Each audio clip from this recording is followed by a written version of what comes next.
আসসালামু আলাইকুম। পবিত্র মাহে রমজান উপলক্ষে নয়া দিগন্তের নিয়মিত আয়োজন রামাদান দিগন্ত অনুষ্ঠানে আপনাদের স্বাগত জানাচ্ছি। আমি মোস্তাফিজুর রহমান। আজকের বিষয় রামাদানকে তিনটি ভাগে ভাগ করার কারণ সম্পর্কে আমরা জানবো। এ বিষয়ে আলোচনার জন্য স্টুডিওতে উপস্থিত হয়েছেন মুফতি আব্দুর রহিম রাজ। মোহতারাম, আপনাকে স্বাগত জানাচ্ছি আমাদের আজকের অনুষ্ঠানে। অসংখ্য ধন্যবাদ। মোহতারাম, আপনার কাছ থেকে প্রথমেই জানতে চাচ্ছি যে রমজানে তিনটি ভাগ করা হয়েছে, রহমত, মাগফিরাত এবং নাজাত। এই তিনটি ভাগ করার কারণ কি? আসলে এখানে কোনো মহত্ব আছে নাকি শুধু এমনি আসলে ভাগ করা হয়েছে? যে মোহতারাম চমৎকার বিষয় উত্থাপিত করেছেন। অবশ্যই একটি মহত্ব রয়েছে। আমরা জানি যে রমজানের 30 দিন আর 30 দিনকে 3 ভাগে ভাগ করা হয়েছে এবং আমাদের বাংলাদেশের ক্যালেন্ডারগুলোতে এইভাবে লেখা হয়েছে যে রহমতের 10 দিন, মাগফিরাতের 10 দিন এবং নাজাতের 10 দিন। এই যে 3 দশক 3 ভাবে ভাগ করা হলো, তার কারণ কি, তার মহত্ব কি? এটা গুরুত্বপূর্ণ একটি বিষয়। প্রথম কথা হলো, দুনিয়াতে যত ইমানদার মুমিন বান্দা আছেন, ইমানদার মুমিন বান্দা হলো 3 ধরনের, 3 প্রকার। এই মুমিন বান্দা 3 প্রকার হওয়ার কারণেই মূলত এখানে রমজানের 30 দিনকে 3 ভাগে ভাগ করা হয়েছে। এটা কিভাবে? প্রথম প্রকার হলো, অনেক ইমানদার মুমিন এমন আছেন যারা ইমানদার নেককার, অর্থাৎ যাদের গুনাহ নেই, অর্থাৎ গুনাহ করতে পারেন কিন্তু তারা তওবা করে আবার পবিত্র হয়ে যান। প্রথম স্তরের মুমিন ইমানদার। ইমানদার নেককার অর্থাৎ যাদের গুনাহ নেই, গুনাহ হয়ে গেল তওবা করে। দ্বিতীয় নাম্বার হলো ইমানদার আবার নেককার আবার গুনাহগার। দ্বিতীয় স্তরের মুমিন অর্থাৎ যাদের ঈমান আছে দুর্বল, তারা কিছু নেক আমলও করে, আবার তারা গুনাহে জড়িত হয়ে যায়, পাপ করে, গুনাহ করে, কিন্তু গুনাহ থেকে আর তওবা করে না। তৃতীয় স্তরের মুমিন হলো ইমানদার গুনাহগার, যাদের সম্বল শুধুমাত্র ঈমান, তারা কোনো নেক আমল করে না, নামাজ পড়ে না, রোজা রাখে না, কোনো আমল করে না, দান করে না, জিকির করে না, শুধু পুঁজি হলো তার ঈমান। এই 3 স্তরের ঈমানদার আমাদের রয়েছে, সারা বিশ্বে রয়েছে 3 স্তরের ঈমানদার। এই 3 প্রকার মুমিনের কারণে মূলত এখানে রহমতের 10 দিন, মাগফিরাতের 10 দিন এবং নাজাতের 10 দিনকে ভাগ করা হয়েছে। এবং এই শিক্ষাটা, এই হাদিসের ব্যাখ্যাটা কোরআন থেকেও আমরা নিতে পারি। কিভাবে? আল্লাহ তাআলা কোরআনে আমাদের যে মন আছে, দিল আছে আমাদের ভিতরে, এই মনকে আল্লাহ তাআলা 3 ভাগে ভাগ করেছেন মুমিনের স্তর হিসাবে। আল্লাহ তাআলা কোরআনে বলেন, ইয়া আইয়াতুহান নাফসুল মুতমাইন্নাহ, হে প্রশান্তময় আত্মা। আল্লাহ এটা এমন এক ইমানদারকে বলেছেন যেই ইমানদার তার অন্তরটা পরিষ্কার, স্বচ্ছ এবং পবিত্র, এবং ওই ইমানদার বান্দাটা তার নেক আমল করতে অনেক স্বাদ লাগে, তৃপ্তি লাগে, সে মজা পায়, এবং নেক আমল সামনে আসলে সে আনন্দিত হয়ে যায়, আনন্দ পায় যে কখন সে আমলটা করে নিবে, এবং তার অন্তরে গুনাহের ঘৃণা জন্মে, অর্থাৎ তার কাছে নেক আমল করা খুবই সহজ, আনন্দ নিয়ে সে করে ফেলে, সে গুনাহের দ্বারা কাছেও যায় না। এটা হলো প্রথম স্তরের মুমিন। এমন মুমিন যারা, আল্লাহ তাদেরকেই রমজানের প্রথম দিন থেকে রহমত দেওয়া শুরু করেন। সুবহানাল্লাহ। তারপর আসি দ্বিতীয় দশক, মাগফিরাতের 10 দিন কারা পাবে? এমন কিছু ইমানদার বান্দা রয়েছে, বলেছিলাম, যারা ইমানদার নেককার আবার গুনাহগার, অর্থাৎ তাদের ঈমান আছে মোটামুটি দুর্বল, আবার এই দুর্বল ঈমান নিয়ে কিছু আমল করে, আবার গুনাহ করে, কিন্তু সে গুনাহ থেকে একেবারে ফিরে আসে না, বরং সে গুনাহ করার পরে তার মনে একটা ভয় আসে, আরে কি করলাম, আমি তো গুনাহ করে আল্লাহকে নারাজ করে দিলাম। এরকম ভাবে সে গুনাহকে ভয় পায়, কিন্তু গুনাহ সে ছাড়ে না। আল্লাহ তাআলা এমন বান্দাকে, যে ব্যক্তি ইমানদার, নেককার এবং গুনাহ করতে থাকে, সে যখন প্রথম 10 দিন রোজা রাখে, আল্লাহ তাকে মাগফিরাত দেওয়া শুরু করতে থাকেন, তাকে ক্ষমা করতে থাকেন। সুবহানাল্লাহ। তৃতীয় দশক, নাজাতের 10 দিন। 3 প্রকার মুমিন। তৃতীয় স্তর হলো যারা নাকি ইমানদার গুনাহগার, অর্থাৎ যারা ঈমান একেবারে দুর্বল, ঈমানের দুর্বলতা এতটুকু যে তার ঈমান তাকে মসজিদে ঢুকতে দেয় না, তার ঈমান তাকে নেক আমল করতে উৎসাহিত করে না, শুধু তাকে গুনাহ করতে তাকে ধাবিত করে। এমন দুর্বল ইমানদার যারা আছে তাদেরকে কোরআনের ভাষায় বলা হয় নফসে আম্মারা, আর দ্বিতীয় প্রকারকে বলা হয় নফসে লাওয়ামা, যার অর্থ হলো তিরস্কৃত আত্মা। নফসে আম্মারা যে ব্যক্তি সে খুবই হতভাগা, দুর্ভাগা। যে ব্যক্তি তার সামান্য দুর্বলটুকু ইমান নিয়ে সে নেক আমল করতে পারে না। তাই উচিত এই রমজানে আমাদের ইমানকে তাজা করা, মজবুত করা, ইমান বাড়ার বৃদ্ধি করা কিছু কাজ রয়েছে, আমল রয়েছে। যেমন ইমানে মুজাকারা বেশি বেশি করা, তার ইমান বাড়ে। যেহেতু আমাদের ইমানদারদের 3টি স্তর রয়েছে, তাই আমাদের প্রত্যেককে প্রথম স্তরের মুমিন হতে হবে। ইমানকে তাজা করলে আমরা কিন্তু প্রথম স্তরে পৌঁছতে পারবো। তো ইমান তাজা করবো কিভাবে, এতটুকু বলে রাখি, এটা জরুরি বিষয়। যেহেতু ইমান তাজা করার উপায় হলো আমাদের ইমানে আলোচনা বেশি বেশি করা। যেমন এই যে আল্লাহ তাআলা এখন দুপুর, একটু আগে সকাল ছিল, তারপর আবার দুপুর গড়ে বিকেলে রাত্র চলে আসবে, রাত্র কোত্থেকে আসে, দিন কোথায় উধাও হয়ে যায়, গায়েব হয়ে যায়, এই চিন্তা করলেই তো আল্লাহকে পাওয়া যায়। আরেকটু বলে রাখি, এটা আমাদের সবার সাথে ইমানের সম্পৃক্ততা আছে। আমরা যখন জন্ম হয়ে দুনিয়াতে আসছিলাম, আমাদের চোখের ব্রু পাপড়ি নিয়ে জন্ম হয়েছি, মাথায় চুল নিয়েও জন্ম হয়েছে। কিন্তু আমাদের চুল কিন্তু মাসে মাসে বড় হয়, কাটতে হয়। কিন্তু চোখের ব্রু আর পাপড়ি একটা বড় হয় না কেন, কে নিয়ন্ত্রণ করেন, এই চিন্তা করলেই তো আল্লাহকে পাওয়া যায়। এরকম কিছু ইমানি মুজাকারা করার দ্বারা, কথা বলাতে ইমান বৃদ্ধি পায়। আর ইমান যখন বৃদ্ধি পাবে, আমাদের আমল অটোমেটিকলি সুন্দর এবং বেড়ে যাবে। তো বলতেছিলাম, যারা নাকি প্রথম স্তরের ইমানদার, তারা রমজানের প্রথম দশক থেকে রহমত পাওয়া শুরু করে দেয়। আর যারা রহমত প্রথম 10 দিন থেকে পেয়ে যাবে, এরকম মুমিনের কিছু পরিচয় আছে। অর্থাৎ ইমান বাড়ে, ইমান কমে। যেহেতু 3 স্তরের ইমানদার রয়েছে, তো আমরা যেন প্রথম স্তরে পৌঁছতে পারি, কিছু কথা বলা দরকার। প্রথম স্তরে কারা আছেন, এটা সহজে বোঝার একটা উপায় আছে, স্কেল আছে, মাপকাঠি আছে। যেমন যে ব্যক্তির ইমান তাকে গুনাহ থেকে বাঁচিয়ে রাখে, তার নেক আমলে তাকে উৎসাহিত করে, তার আমলে সে মজা পায় এবং তার আমল বাড়তে থাকে, এবং তার কাছে গুনাহের ঘৃণা জন্মে, সে হলো প্রথম স্তরের ইমানদার। তাই আপনাকে আমাকে সকলকে এই প্রথম স্তরের মুমিন হতে হবে। আর 2 নম্বর হলো, বলেছিলাম যে নেককার ইমানদার আবার গুনাহগার।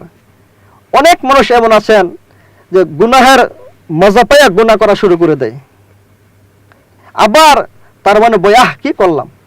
যেমন নাকি বুখারী বর্ণনায় আছে, বনী ইসরাইলের জমানে এক লোক ছিল, সে 100 লোককে হত্যা করার পরে তার অন্তরে মাপ পাওয়ার, আল্লাহকে পাওয়ার আশা জাগলো, সে তওবা করে আল্লাহর প্রিয় হয়ে গেল। এটা হলো নফসে লাওয়ামা। তা আমাদের যাদের গুনাহ করার মজা লাগে, নেক আমল করতে পারি না, নেক আমলে তৃপ্তি লাগে না, তা আমাদের জরুরি কাজ হলো খালেস তওবা করে আল্লাহর কাছে মাপ চেয়ে প্রথম স্তরের ইমানদারে উপনীত হওয়ার চেষ্টা করা। আর 3 নম্বরে না যাওয়া, নফসে আম্মারা, অভিশপ্ত আত্মা। এটা কেমন? যাদের শুধু গুনাহ করতেই ভালো লাগে, নেক আমল করতে একটু ভালো লাগে না, সে নেক আমলে মজা পাইয়া নেক আমলে তার ঘৃণা জন্মে। যখন রমজান আসে, সে কি করলাম, রমজান তো এসে গেল, আমি কি করে রোজা রাখবো, তার কষ্ট লাগে অন্তরে।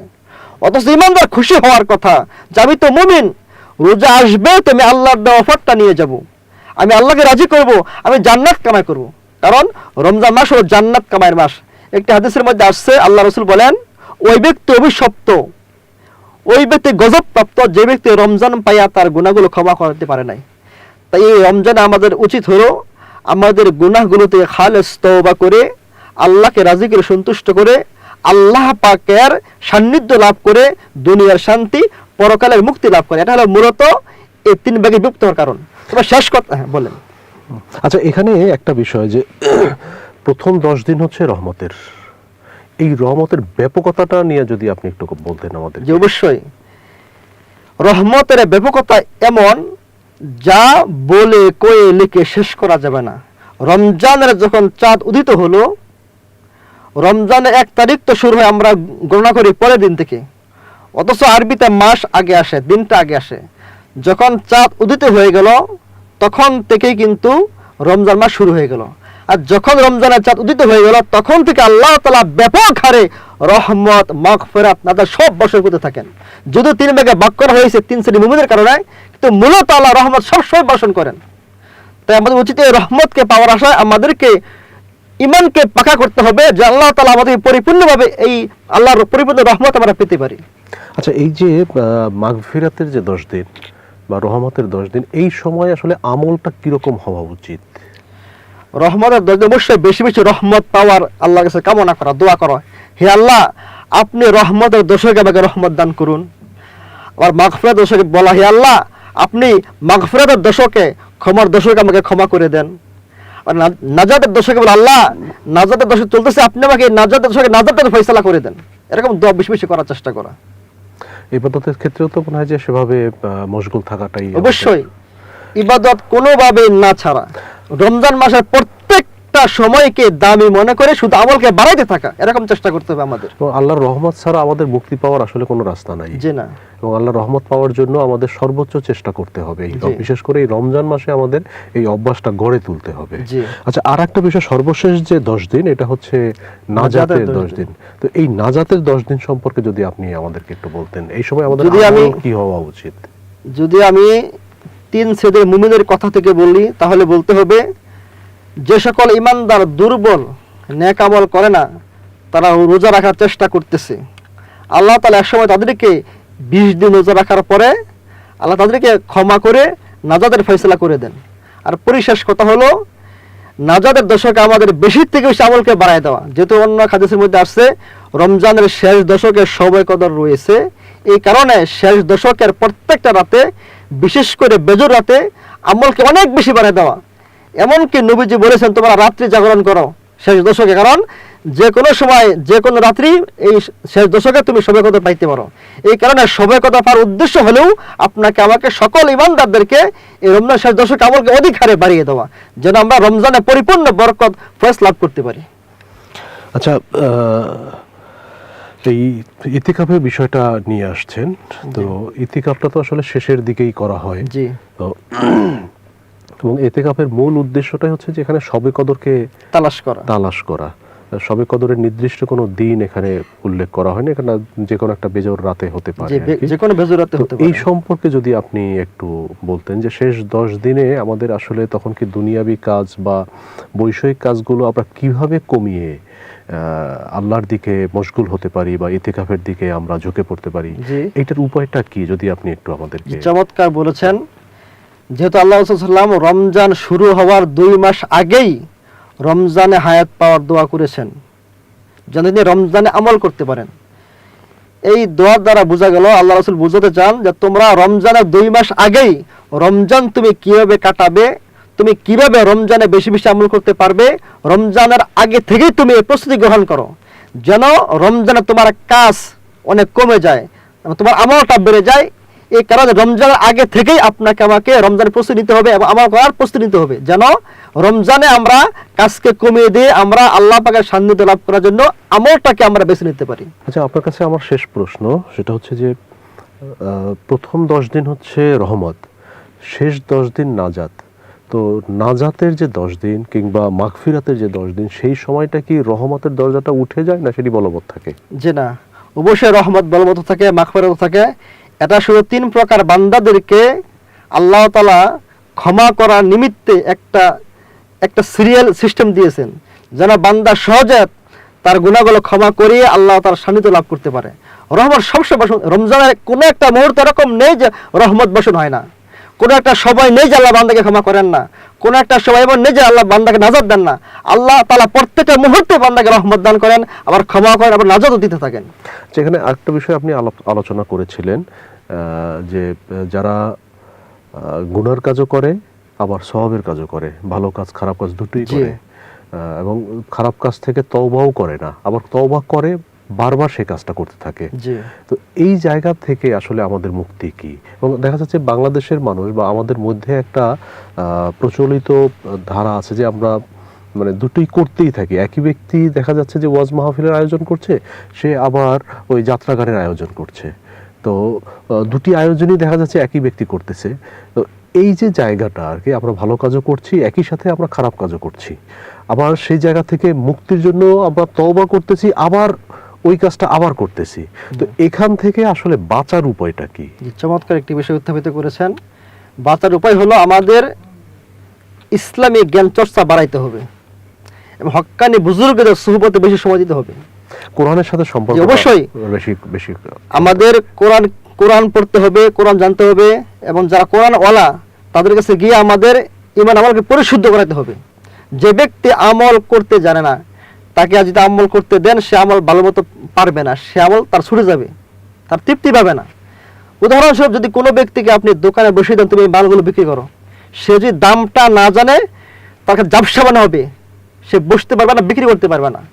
আপনি কাউকে নামাজ দাঁড় করে দিলে সে নামাজ জানে না, তার কাছে নামাজটা ভালো লাগবে না। যখন সে নামাজটা শিখবে জানবে তখন তার নামাজ পড়তে ভালো লাগবে, সে নামাজের মজা হবে, সে নামাজের লাভটাও সে পাবে। এই কারণে প্রত্যেকটা আমল বর্তমান জমানায় অনেক মানুষ গুনাহ করতেছে সে তওবার দিকে ফিরতে। তার কারণ কি? কারণ বান্দার ভিতরে এলমহির যে জ্ঞানটা তার ভিতরে নাই। এই কারণে আল্লাহ রাসূল বলেন শেষ জমানায় একটা সময় আসবে বান্দার ঈমানকে ধরে রাখা এমন কঠিন হবে যেমন নাকি হাতের তালুতে আগুন রাখা কষ্টকর হয়। এই কঠিন বিপদের সময় তিনটা কাজে যারা জড়িত থাকবে, লেগে থাকবে, তারা ঈমান নিয়েই তারা দুনিয়াতে থাকবে এবং তারা ঈমান নিয়েই জান্নাতি হয়েই তারা কবরে যাবে। তিনটা গুরুত্বপূর্ণ বিষয়। এক নম্বর হলো সব সময় ঈমানদার নেককার কোরআনের সাথে সবসময় লেগে থাকা, অর্থাৎ নেককারদের সঙ্গে সবসময় চলাফেরা করা এবং যারা বাতিল, যারা জুলুমকারী, যারা অন্যায়কারী তাদের থেকে নিজেকে পরিহার করা। দ্বিতীয়ত হলো ন্যাক পরিবেশে থাকা। ন্যাক পরিবেশ আমি যেখানেই থাকি, আমি চাকরি করি, আমি অফিস করি, আমি ডিউটি করি, সেইখানেও আমলের পরিবেশ কায়েম করা। আমি যে কাজটা করতেছি আল্লাহর হুকুম নবীর তরিকা মোতাবেক করা।